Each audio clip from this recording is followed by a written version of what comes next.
ഒരു കുട്ടി ലൈംഗിക ചൂഷണത്തിന്, പ്രത്യേകിച്ചും ചെറിയ കുട്ടികൾ അതിന് ചൂഷണത്തിന് വിധേയരാകുമ്പോൾ മാതാപിതാക്കൾക്ക് അല്ലെങ്കിൽ അവരുടെ അധ്യാപകർക്ക്, അവരുടെ പ്രിയപ്പെട്ടവർക്ക് അത് മനസ്സിലാക്കാൻ കഴിയാതെ പോകുന്നു. അപ്പോൾ നിങ്ങളുടെ കുട്ടി, നിങ്ങൾക്കറിയാവുന്ന കുട്ടി, നിങ്ങൾ കാണുന്ന കുട്ടി ഒരു ലൈംഗിക ചൂഷണത്തിന് ഇരയാവുന്നുണ്ടോ നിങ്ങൾ എപ്പോൾ സംശയിക്കണം, നിങ്ങൾ എപ്പോൾ ആക്ഷൻ എടുക്കണം, നിങ്ങൾ എന്ത് ചെയ്യണം എന്നതിനെ പറ്റിയാണ് ഞാൻ തുടർന്നുള്ള വീഡിയോയിൽ പറയാൻ പോകുന്നത്. ഇന്നത്തെ വീഡിയോയിൽ നിങ്ങൾക്കത് എപ്പോൾ സംശയിക്കണം എന്നുള്ളതിനെ പറ്റിയാണ് ഞാൻ പറയാനായിട്ട് ഉദ്ദേശിക്കുന്നത്.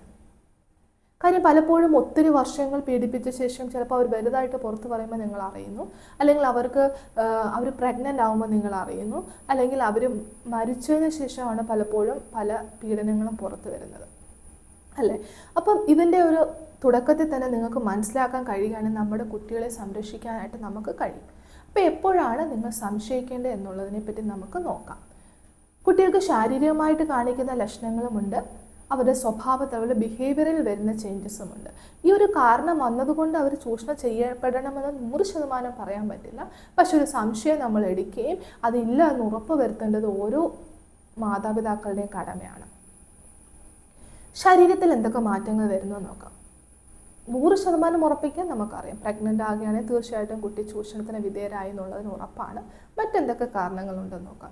കുട്ടിയുടെ പ്രൈവറ്റ് പാർട്ടിൽ കുട്ടി വേദന പറയുക, അത് വജൈനയിലാണെങ്കിലും ഏനസിലാണെങ്കിലും അവർ വേദന പറയുക, അല്ലെങ്കിൽ പ്രൈവറ്റ് പാർട്ടിൽ മുറിവുകൾ, നമ്മൾ അസാധാരണമായ മുറിവുകൾ, ചതവുകൾ, തടിപ്പുകളൊക്കെ കാണുകയാണെങ്കിൽ നിങ്ങൾ തീർച്ചയായിട്ടും കുട്ടിയോട് അതിനെപ്പറ്റി അന്വേഷിക്കാനായിട്ട് ഇടവരണം.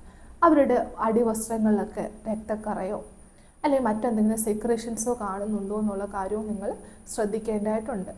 അപ്പോൾ അത്തരം ചേഞ്ചസ് ഉണ്ടോ എന്ന് നോക്കുക. പിന്നെ കുട്ടിക്ക് ഇടയ്ക്കിടയ്ക്ക് മൂത്രത്തിൽ പഴുപ്പ് വരിക. നമ്മൾ ചെറിയ കുട്ടികൾക്ക് ഇടയ്ക്കിടയ്ക്ക് മൂത്രത്തിൽ പഴുപ്പ് വരുന്നത് നമ്മൾ അത്ര സാധാരണമല്ല. മറ്റു കാരണം കൊണ്ട് വരില്ല എന്നില്ല, എന്നാൽ അത്ര സാധാരണമല്ല. കുട്ടി സെക്ഷലി ആക്റ്റീവ് ആണെങ്കിലാണ് കൂടുതലായിട്ട് മൂത്രത്തിൽ പഴുപ്പ് വരാൻ സാധ്യതയുണ്ട്. അപ്പോൾ കുട്ടിക്ക് ഇടയ്ക്കിടയ്ക്ക് മൂത്രത്തിൽ പഴുപ്പ് വരിക, അല്ലെങ്കിൽ ലൈംഗികപരമായിട്ട് പടരുന്ന രോഗങ്ങൾ കുട്ടികൾ കാണുകയാണെങ്കിൽ തീർച്ചയായിട്ടും നിങ്ങൾ ഇത് സംശയിക്കുകയും അങ്ങനെ ഇല്ല എന്നുള്ളത് ഉറപ്പ് വരുത്തിയും ഉണ്ടെങ്കിൽ അതിനുള്ള കാര്യങ്ങൾ നിങ്ങൾ ചെയ്യാനായിട്ട് ഇടവരണം. പിന്നെ കുട്ടിയുടെ സ്വഭാവത്തിൽ വരുന്ന മാറ്റങ്ങൾ നിങ്ങൾ ശ്രദ്ധിക്കണം. ഏതെങ്കിലും ഒരു പ്രത്യേക വ്യക്തിയിൽ നിന്ന് കുട്ടി അകലാനായിട്ട് ശ്രമിക്കുന്നു, ആ വ്യക്തിയോട് സംസാരിക്കുന്നില്ല, അല്ലെങ്കിൽ ആ വ്യക്തിയുടെ വീട്ടിൽ പോവുക, ആ വ്യക്തി വീട്ടിൽ വരുമ്പോൾ കുട്ടി പുറത്തേക്ക് ഇറങ്ങാതെയോ ആ വ്യക്തിയെ അവോയ്ഡ് ചെയ്യാനായിട്ട് ശ്രമിക്കുക. ഈ സ്കൂളിൽ വെച്ചാണ് പീഡനമെങ്കിൽ സ്കൂളിൽ പോകാനായിട്ട് മടിക്കും. ഏതെങ്കിലും ട്യൂഷൻ സെൻ്ററിലാണെങ്കിൽ ആ പ്രത്യേക ട്യൂഷന് പോകാനായിട്ട് കുട്ടി മടിക്കും.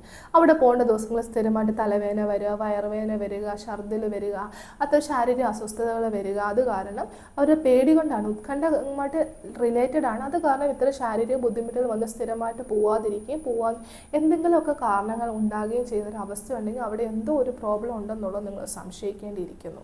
പിന്നെ നന്നായി പഠിക്കുന്ന ഒരു വ്യക്തിയാണ് പെട്ടെന്ന് പഠിത്തത്തിൽ പുറകോട്ട് വരിക, പെട്ടെന്ന് കൂട്ടുകാരോടൊന്ന് സംസാരിക്കാതെ ഉള്ളു വലിഞ്ഞു നിൽക്കുക. അത്തരത്തിലുള്ള ചേഞ്ചസ് ഉണ്ടോ എന്നുള്ള കാര്യങ്ങൾ നിങ്ങൾ ശ്രദ്ധിക്കണം. പിന്നെ ഡിപ്രഷൻ്റെ ലക്ഷണങ്ങളുണ്ടോ, എപ്പോഴും സങ്കടപ്പെട്ടിരിക്കുക, അവർക്ക് ഇഷ്ടമുള്ള കാര്യങ്ങളൊന്നും ഇപ്പോൾ പഴയ പോലെ ചെയ്യുന്നില്ല, പഴയ ചുറുചുറുക്കും കാര്യങ്ങളൊന്നും ഇല്ല, അവരുടെ ശ്രദ്ധ അധികം നിട്ടുന്നു, വേറെ ഏതോ ലോകത്തുള്ള പോലെ തോന്നുന്നു.